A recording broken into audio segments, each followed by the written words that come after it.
All right, everyone. Welcome to this video. This is the Bob Tripathi, your host and part of Digital Sparks Marketing interview series.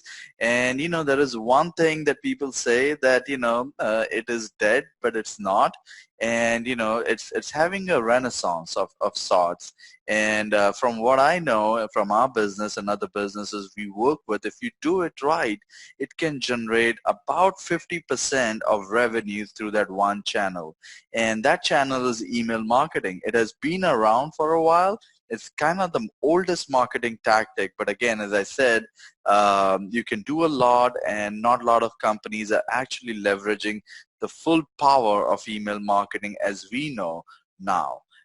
So I just know a few things about it, but I thought I'll invite an expert here who can talk more eloquently about it. So I have Tracey Ellis. Tracey, welcome. Thank you so Um, much. Tracey is the CEO, founder of Leaders, which is a specialized agency based out of Minneapolis. So I thought, Tracey, I'm glad to have you here. Would love to chat with you, get your insights on all things email marketing and anything you want to talk about. So if you can introduce yourself, what you do, your experience to our audience, that would be great. Awesome, Bob. Thanks so much for having us. As you mentioned, I'm the CEO and president of Leadus here in Minneapolis. We have been a Marketo Adobe partner for the last 5 years, focused on really helping marketers understand marketing automation, the different facets of it, and then becoming steadfast supporters of Marketo and taking that technology with them wherever they go. Our goal is really around sharing our knowledge and best practices so that digital marketers everywhere can be successful. And one of the questions and conversations that we tend to get most recently is really this idea about email marketing, and is it really a dying breed, or is it something that's going to be have this resurgence, and how people are going to use it. So we work with customers from every industry, every size, mom and pop shops, all the way up to some of the biggest enterprises in the world. So have gotten, great tips and tricks that we've used with those organizations, and would love to share those with more people. Nice. This is great. And yeah, you're right. I mean, people ask this question, is email marketing dead, or, is it still worth it? I think part of the reason is it's not as, fancy or hip as other channels. Probably that's what it is. But, and you could correct me, but I think if you do it right, it can generate anywhere to 40%, 50% of your company revenues, and depending on the type of business. But I'm going to throw it over to you. What is your answer when people say, is email marketing still working or cool or hip or not? Yeah. So email marketing, although it's not very sexy, is definitely still trending. There's reports that show that there's an average $38 return on every dollar that's spent in email marketing. There's also data that shows that, half of every email goes into the garbage, right? Goes into junk and never gets to where it's supposed to be. And, then email marketers and people in digital marketing also deal with the fact that as savvy as they get and as savvy as the providers that they use get, IT gets just as savvy to keep us out, right? So there's a lot of challenges in what it is that we're doing. And previously you could, put up a beautiful email, really, graphically, put together, designed super well, and people would look at it on a big monitor on their computer. And now the majority of people are really looking at any kind of marketing emails on a device, which is, 3x6, usually at the biggest. And so you've got a little bit of space to put a lot of information and be compelling. So it's definitely here to stay. It's just what are the best ways that it should be used in, each individual use case, and then following some best practices to make sure that when you do send emails, you're going to get the best deliverability rate, you're going to get the best open rates, and the best conversions. Yeah, no, I'm gonna get all into it, and I'm gonna pick your brains as we go along. But Sure. how has email evolved? Like we are looking at a very advanced kind of an email workflow systems, and then you have this whole conversational marketing piece of it, and the Slack channels and things like that. How effective email still is when it comes to acquisition, Yeah. and how it has evolved? Yeah. So, I mean, I think, really originally in business, right, email was meant to be a way for, internal people to communicate with one another. And then savvy marketers said, hey, wait a second, we can get in on those emails, build lists, and actually reach people via this email communication that they're using internally. And then IT got savvier and said, wait a second, marketers are doing this. How can we keep them out? And so then marketers and, new guidelines and compliance about, things to do. So it's really evolved and changed over time. But I think that one of the ways that you can keep email marketing effective is segmenting to people. So we still run into a lot of clients. It's not, an odd scenario to hear that people are still doing batch and blast emailing, which definitely will not, get you delivered into the inbox. So helping people really understand for their specific business how they can segment, how they should look at, who they're sending to, not just by that segment, but by the titles and the type of content and information that is most relevant to them at any given point. So, handling that component is really key. So basically the right message to the right person, hopefully at the right time. The right time. Right. Yep. Hopefully. Yep. So, I think let's get into it. Like there are different ways, right? I think the first thing you've talked about that I heard is a lot about the authentication protocols, right? Yep. Which is on the technical side of it. What are some of those things when it comes to those? Yeah. So really, if you kind of need to look at it in a little bit of broader of three categories. There's the authentication protocol and really technically how you've set up your platform to deliver and push those emails out. And you've got your reputation, which is in the middle of it. You hear about, getting blacklisted and whitelisting and reputation scores. And then the final component of that is actually the components of your email themselves, the copy, the visuals, etc. And so on the authentication side, it's a matter of how are you setting that up, understanding whether you're on a shared IP, a trusted IP, or a dedicated IP to yourself, right? The volume of emails that are going out across it. Should those things be separated by multiple domains? Should it be just on one? What's the volume? And then making sure that those things are tested and continue to work for you. There's a lot of different protocols and things that companies need to go through on that facet. And from a marketing perspective, oftentimes that's really hard to manage because marketers are supposed to know their business and how to market it and know how to be creative, not necessarily be that deep in technology. And so a good platform is going to have checked those boxes for you and have a really easy setup, but you still need to take ownership of that and revisit that on a regular basis. That second category, which is around your reputation, that's, how often you're sending, where are you sending to, are you keeping your database clean, and then are you doing things depending upon where your score is to improve that score so that you are, listed on these sites and that you can actually get in and get your marketing communications to people. And then that third thing is really the biggest part that marketing owns, which is what type of subject line do you use? How much code do you have in your email? How many links do you have? How long is it? Those types of things. So being able to control that as well and then updating it based on what's working and what's not working. Now, on an average, what do you think? How many emails are not getting delivered? Like people see like, 90% emails or 91% emails have been delivered. But how many actually get into the inbox, if you will, Yeah. So the average number that I last looked was that more than 50% of emails in 1 month, like on a, entire world scale, right, from a marketing perspective, don't actually get into the inbox. So 50%. So you can kind of, use that as a rough estimate. However, we've got some clients who've got really good at, caring about that deliverability and looking at those three areas and constantly iterating and evolving that to make sure that those sending numbers go up. So some we have deliverability in the 90, 95%. Others come to us and they're like, hey, we're getting like a 5% deliverability. We don't really know why. Can you help us? And then it's a matter of doing short-term or almost immediate things that can affect that, then short-term things, and then long-term things that are going to take a little bit longer, like your reputation, right? You've got to kind of run things differently for a while for that to increase. And I think in the short term, what you mean is like keeping a clean list and pruning it. Is that what it is? Yeah. Yep, keeping a clean list, making sure that you're breaking up your sends. You don't have huge, like a million records come through once in a blast, those types of things. So just some very, honest mistakes that some marketers can make that just don't follow best practices. And once we provide those best practices, people are just, kind of mind blown, like, oh, with, some really minor changes or different ways that I need to be looking at things, I can make a really big improvement.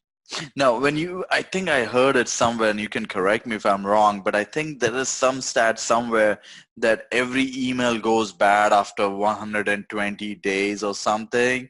So if it's in your thing for more than 120 days and they haven't opened your email, then you should delete that record. Is that correct?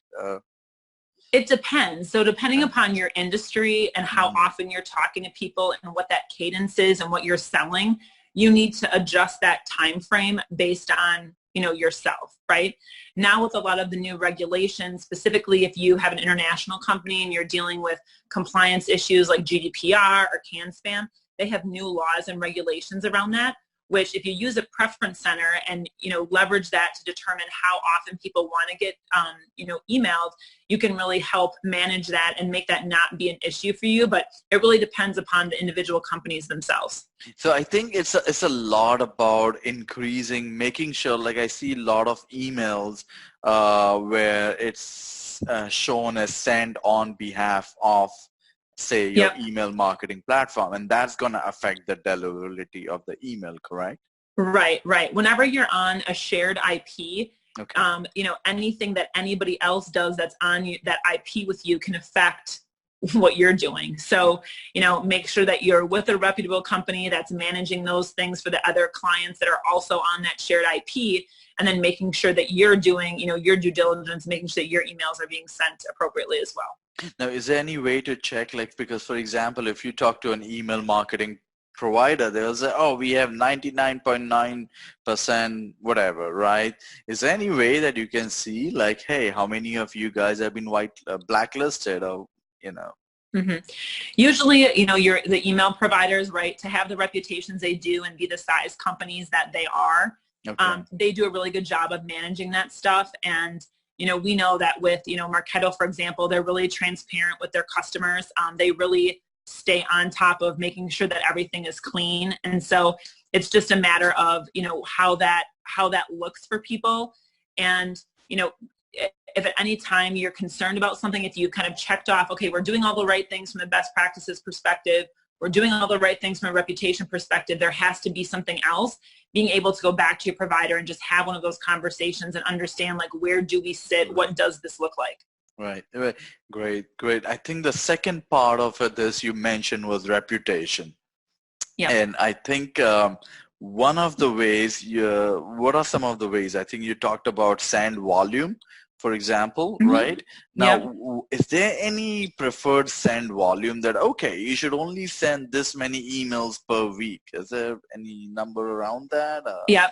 So initially, depending upon how big your database is, when you're first starting to get, up and running on marketing automation, you want to do what they call warming your IP.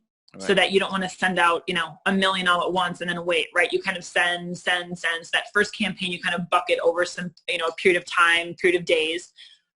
Then, depending upon how large your database is and how often you're sending out emails, you set that cadence, and then you kind of need to keep at that continual pace to create that solid reputation of what it is that you're doing. So this is one of those few things that don't go all in. Exactly. Right? Exactly. Yeah. Great. So that's a great. Now, engagement. If people engage more, that means your reputation will go up. Is that true? And what is that cutoff time? Hey, if you don't send, Yep. So engagement does affect your reputation. And so, they'll, look at, where is it going, getting it in the inbox, what people are doing with those emails. If people are all deleting it or it's all getting, sent into spam, your reputation will go down.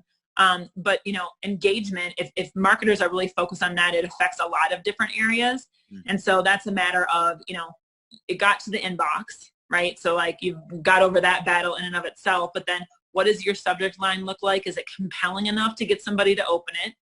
And then once they open it, where's that call to action? And is it really directed at them so that they'll take swift action and engage in that email and open the email, click on it, and then go to wherever it is that you want them to go? Nice, nice. Which brings me to the third point you made, which is the email content, which is the fun stuff, I would imagine, right? Yep. But I think one of the big things that you mentioned was having images, like the kind of images. Is there any best practice, like what kind of images you should have in the email content and things? Yeah.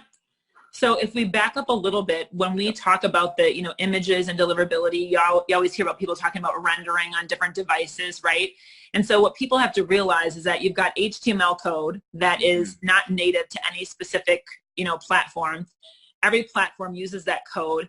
It goes through some servers and it gets to an email client, and then that email client is open on a whole plethora of either desktop or mobile devices, and then there's how many versions of a mobile device, and how many versions of Outlook, even your email client, right? And so it really depends, and so depending upon being able to break down your emails, your platform should be able to tell you who's actually opening it on what platform. Do you have more mobile users or more PC users, and then which platforms are the most popular?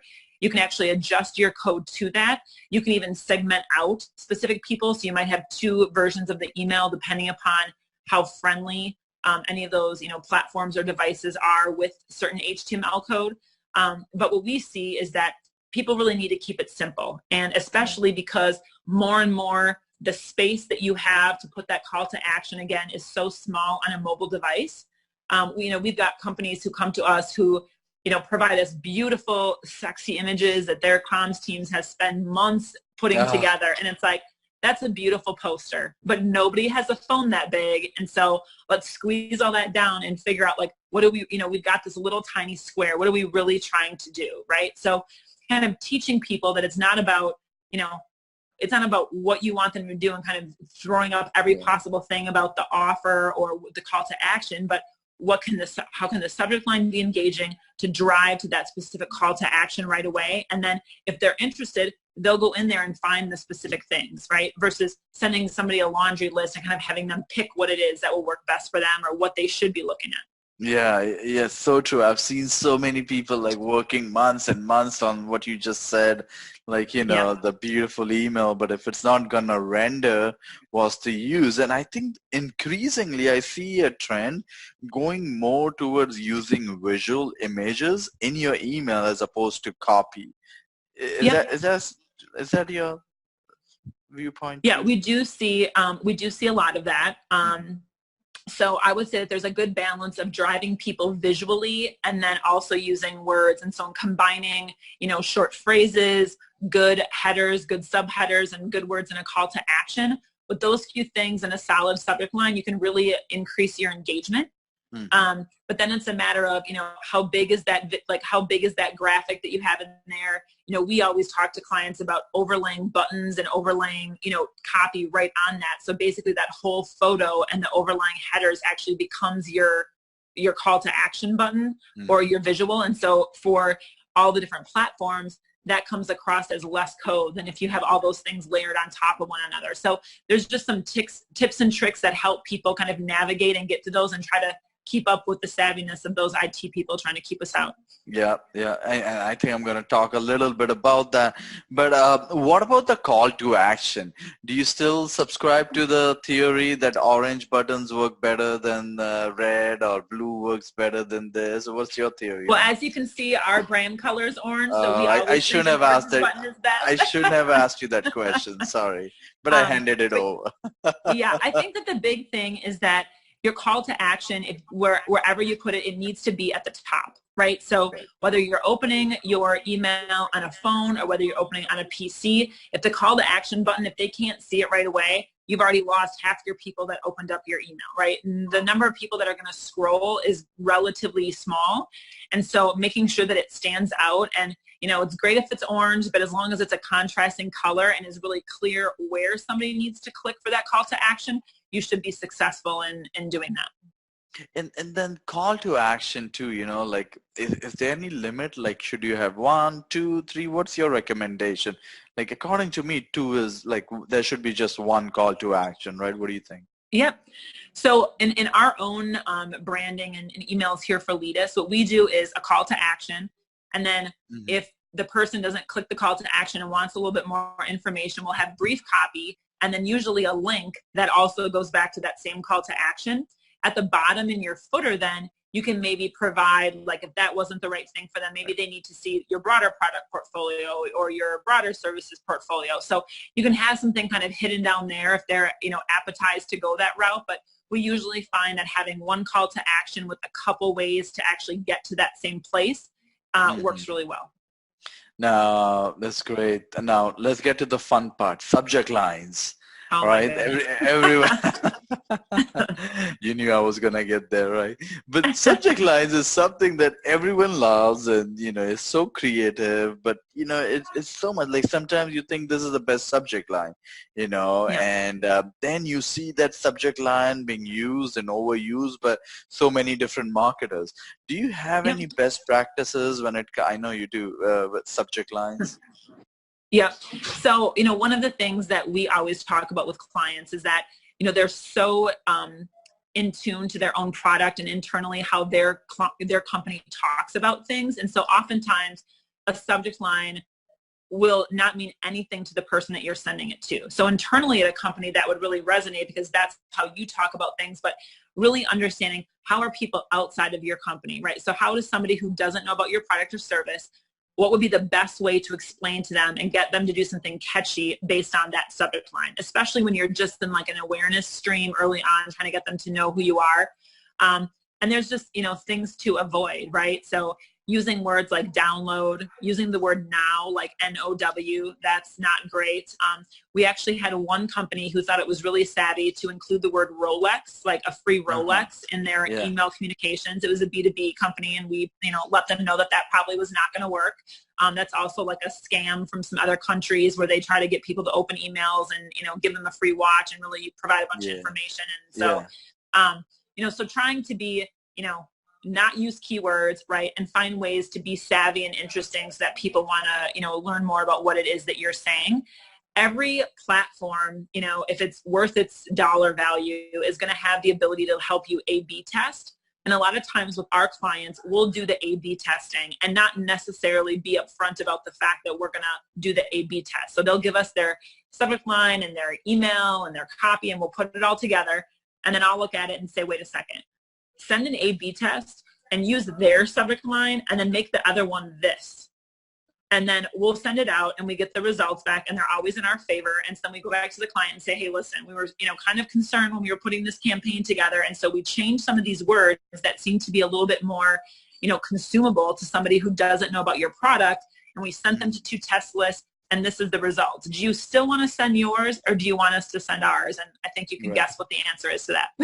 Right. Right. Right. Even though they worked on it, that was the best creative idea in a long time they had, right? So Exactly. what are some of the subject line words you should avoid? I'm guessing download is one, Rolex is the other, free is another one, probably, right? Yep. Using the word now, Now, driving yep. people to register, Mm. using any type of punctuation in an email. I did have a conversation at one of the events that I spoke at recently where somebody came up and said, well, I feel like if I'm asking a question, I should use a question mark. And I said, well, if you were, sending a note to a coworker and asking them for lunch and you just said, want to go to lunch, and you didn't use a question mark and you didn't even use capital letters, like they would still respond to you with yes or no, right? And the guy was like, well, yeah, I guess so. So I think sometimes you can realize that based on the words that you use, you can imply punctuation. And so you don't, limit it the best that you can. And the other thing is that using, emojis, that's something that's kind of hot, a little bit more in the B2C space. And so Mhm. sometimes that works when you're, emailing more to personal email addresses. However, in the business space, a lot of times spam traps are going to be set up. That's like a key to like knowing that it's marketing, right? So you have to be careful of the use. Certain industries will tolerate it, others won't. So you can really kind of have to look at the use case, for the use of emojis as well.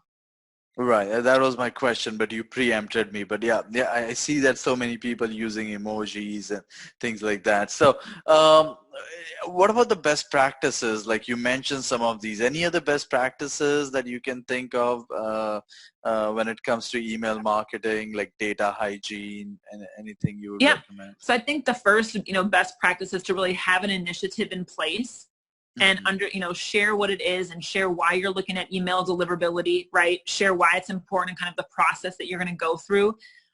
Having a checklist for every email that you send out to make sure that you're checking off all of those things to make sure that it's going to have the, best opportunity to get you the engagement that you're looking for. And then Hmm. also, having a list of subject lines that work and don't work for your organization, right?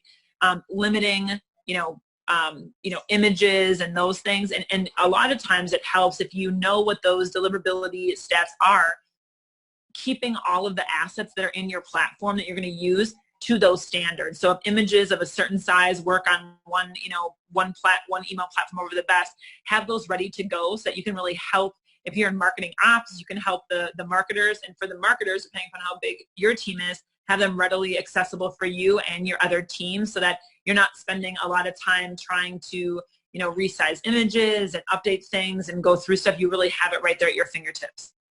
And what about the personalization? Like, those emails with first name Mm-hmm. personalization, then even in subject line. What's your take on, like, what is good personalization? Yep. So personalizing things, as with anything, right, gets you a lot more engagement. Hmm. But again, it's a balance of how much is too much personalization and almost looks creepy, and how much is just that right level that makes people feel comfortable and wants to engage with your Yeah. brand. So, for example, using the company name in a subject line, using an individual's name in a subject line isn't as necessary because you're already sending it to them so that they know it's for them. Um, Hmm. but oftentimes you also have really limited space, and so depending upon the templates people use, we'll just go right into the copy. So say the company name, so it's particular to them, and then in the copy, go right to what your message is about them as well. We see that visually, that's where personalization can really help. So if you have segmented your audience, for example, and you have multiple industries, send a healthcare image to the healthcare people. Send a Right. commercial real estate image to the commercial real estate people. So doing it at least at that industry level. There's a lot of really cool platforms coming out that are really allowing people to connect to all their different channels and brands and then going down that path. So I think that Hmm. the biggest thing is just making sure that people can personalize it to the extent that they have time to do. Yeah. And then manage that. So don't just do it and hope that it works, but look to really iterate that on a regular basis and review it. So I guess you're right. I mean, data hygiene, segmentation, personalization, it's part of everything. And Yep. yeah, before I go into this, where do you see email when it comes to your broader digital marketing? Like I remember when I worked for a large company, Discover, we used to manage our ad campaigns that we used to have Mm-hmm. like on TV, combine it with search, combine it with paid search, and then Yep. give those words that we find in search to use it in the email, right? As opposed to internal lingo, which you talked about earlier between features and benefits. So how Yep. is email should play with the other digital channels Yep. right now? So I think that, for the long time, people had email and a website, and those were their Yeah. two digital channels. Now that's gotten much, much more diverse. So depending upon the company, you'll use different social channels, you'll use different chat channels, you use different, media plays, whatever it might be. And so it really just helps to understand and test those different channels, right? And then understand how they should fit together, right? So some people will, use only email marketing and then kind of wonder why their results fall flat. And, Right. metrics years ago, I think it said it takes 7 different mediums with the same information to get somebody to connect on your brand. And now with the speed at which information is being shared, it's something like 28 times on different mediums, right? And so you can't just do one. And I think that the challenge for companies is trying to figure out which one they should do when, right? And how to actually stream them together so that they're the most effective. So, email is here to stay, right? Every business depends on it just to do their daily, operation, and individuals, work on it as well. And so, getting into their inbox and then getting them to click on it, of course, is another thing. But, really knowing that it is going to be something that you can use in a smart way to be really effective. Nice. Thank you. Yeah, that makes so sense. Thank you so much for sharing your insight. You mentioned platforms. What are some of, there are platforms for small businesses, big. I know you are the authorized or rather the agency partner for Marketo. We work a lot with Marketo as well. So that's on the enterprise side. What are some of the other platforms that you think people can adopt? Yep. So under, the Adobe brand now, you have Marketo, which is, great enterprise tool. It's been around for a long time, but they also have a huge commercial base, which is, really where Marketo started, and then grew into the enterprise just because it was marketers building a platform for marketers, right? So very intuitive. On the Adobe side, they have product campaign, which is for B2C. And then you've got a whole plethora of other players out there. So Oracle purchased Eloqua years ago. Right. Salesforce purchased Pardot. They purchased ExactTarget, now called Salesforce Marketing Cloud. And then HubSpot. And then you've got a whole plethora of other players that provide a kind of sliver of the features and functionality in those other tools. So, we have some clients that start out and they're on MailChimp, but now they've evolved and they want to, move over. And we've got others that are on HubSpot or Pardot and are ready to migrate to Marketo and get additional features. So there's really a huge, a huge space out there, even though there is some consolidation lately.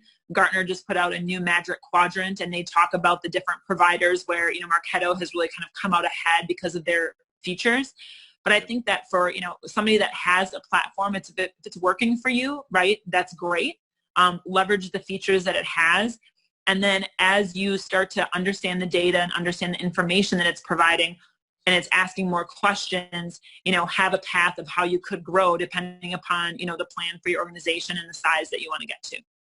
Yeah, and I think the platform is great where you are comfortable with and gets it done, because a lot of times I see clients where they love the bells and whistles, but if you're not going to use them or it's not going to applicable to your business, what's the point, right? Yeah, well, I just had this conversation today, and don't tell Marketo that I said this, but any of these providers, right, you can start small, because at any time, if you want another feature, they're going to be glad to take your check. So I always tell clients, start with what you can handle initially, and then as you add in social and retargeting and real-time personalization and all these other things, you can always add those features on as you grow and move forward. Crawl, walk, and run, right?